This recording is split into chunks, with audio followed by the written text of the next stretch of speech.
prova. Então, pessoal, vamos começar. Primeiro, triângulos são polígonos de 3 lados, né? Então, todas essas figuras aqui tem 1, 2, 3 lados. 1, 2, 3 lados. 1, 2, 3 lados. 1, 2, 3 lados. 1, 2, 3 lados. 1, 2, 3 lados. Então, todas essas figuras aqui são triângulos. Os triângulos, eles podem ser classificados em relação aos seus lados e em relação aos seus ângulos internos, certo? Então, de que forma? Um triângulo que possui um lado com todas as medidas iguais, medidas semelhantes, né? Então, esta medida é a mesma medida que essa e que é a mesma medida que essa.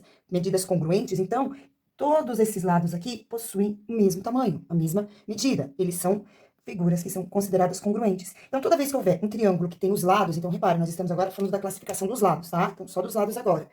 Esse triângulo pode ser chamado de triângulo equilátero. Então, olha a definição de triângulo equilátero. Possui os 3 lados de mesmo comprimento.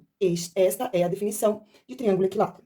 Triângulo isósceles. O triângulo isósceles, ele possui 2 lados com a mesma medida. Então, esse lado tem a mesma medida que esse outro lado aqui. Quando isso acontece, o triângulo, ele é chamado de isósceles. Então, um triângulo que possui 2 lados com a mesma medida e um lado com medida diferente, é chamado de triângulo isósceles. Então, também é uma classificação referente ao lado, ao tamanho do lado, lados iguais, 2 lados iguais.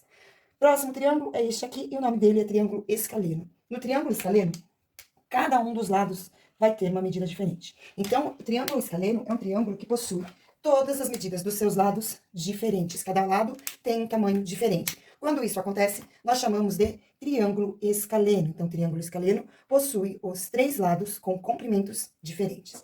Próximo, classificação quanto à medida dos ângulos internos. Então, até aqui, esses 3 primeiros, é a classificação referente a lados, tá? Então, aos seus lados, está escrito aqui em cima, classificação quanto à medida dos seus lados.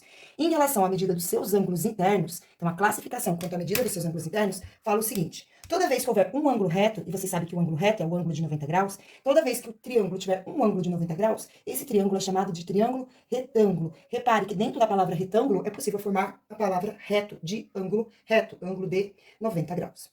E o triângulo acutângulo, então aqui está o triângulo acutângulo. No caso do triângulo acutângulo, todos os ângulos internos dele são menores do que 90 graus. Então aqui, ó, tem um esquadro, o esquadro, né, ele possui a medida de 90 graus aqui, e se eu colocar o esquadro em cima deste triângulo, que é um triângulo acutângulo, em qualquer um dos vértices, o lado dele vai ficar para dentro, ele não vai ficar aberto para cá e nem certinho aqui, como de 90 graus, que encaixa direitinho.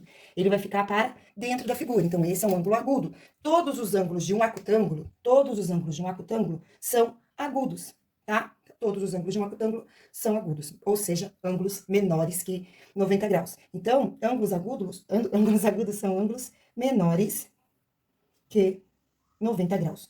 Todos os ângulos internos, todos os AIs são menores do que 90 graus. No triângulo obtusângulo, ele vai possuir apenas um ângulo maior do que 90 graus, só um ângulo.